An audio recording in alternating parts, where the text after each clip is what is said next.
Yo, what is up guys, welcome back to another video, and today I'm going to be comparing Caldera versus Rebirth Island, and also going to be talking about Verdansk, the old map, and Fortune's Keep a little bit, just pretty much the current state of Warzone, all the maps in it. And I did not make this idea up by any means. I got this off loads of different YouTubers, so I'm not going to credit this by any means, but it's a video I wanted to do. So before we get into it, just leave in the comments, which is your favourite Warzone map right now? Is it Fortune's Keep, Rebirth, Caldera? Leave in the comments down below, and let's not waste any more time, let's get straight into it. So let's start off with the Rebirth Pros. There's a lot to it. I would say it's the most popular map right now. It's keeping Warzone going. Without Rebirth, I don't think Warzone would be near enough as successful it has been. Maybe when Verdansk was out, but especially with Caldera now, Rebirth, everyone's playing it, and that's keeping the game alive currently. So there's definitely a lot of pros to it. First of all is how iconic the map is. This Alcatraz is an iconic place, and we've had zombie maps with it, blackout maps with it, and then we've also have now the Rebirth map. So the map in general, everyone's quite familiar with it. It's a nice one, it plays really well. Another pro is how fast paced it is. The resurgence is one of the best features to it because you can respawn for the majority of the game, so it's kind of fun. It's not the end of the world if you die, so going for high kill games is even better because there's more kills when people respawn. And for a casual player too, having to respawn, giving you that second chance, is always a bonus. And also how the playstyles work. One of the cons I'll get onto in a minute is kind of how sweaty it is and how try-hard it is with skill-based matchmaking, but then also you can have a few different playstyles through Rebirth. There's a few sweaty places, a few hot drops. There's also a few places that have maybe one team, which isn't too bad, so you can kind of determine which playstyle you want, if you want a high kill game or if you don't. The majority of the time when I die and come second on Rebirth, be to a camping team or it can be to a try-hard team. There's completely different playstyles through the map, and both of them still get successful wins, so definitely having different playstyles actually is alright. And another new pro to Rebirth as well. It's literally just changed, but I love how it looks now. The lighting with that sunset feature for this season is actually insane. Like, it really makes the map so much better to play. This was actually going to be a con of mine. The lighting and stuff like that was not very good when it was all that green gas and stuff, but in the recent update they've actually changed it and made it 10 times better with the sunset vibes. It's actually so much nicer to play the game with this like new sunset lighting rather than just like the green gas, because one of the cons was how that green gas, you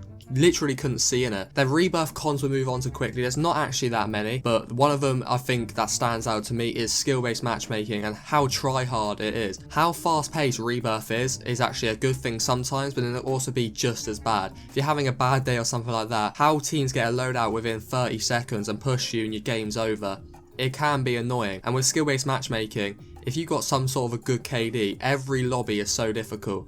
And there's no chilling out on Rebirth, realistically. You can't sit back and have a fun time or try any like meme strategies or anything like that.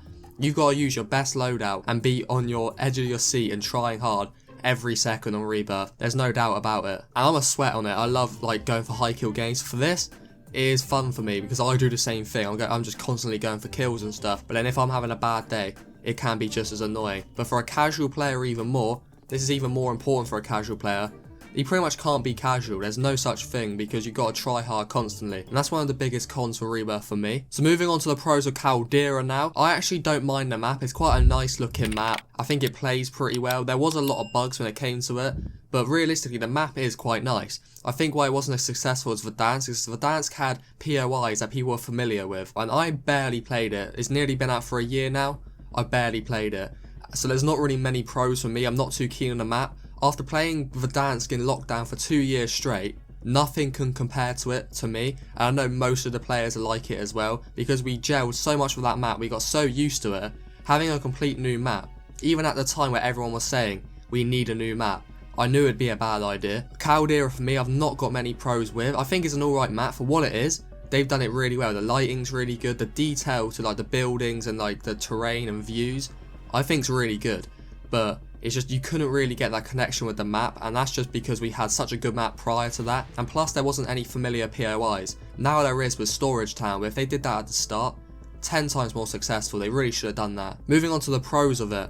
Caldera, there's a fair few for me. I feel like at the start there are so many bugs, and it's bloody jungle and fields everywhere.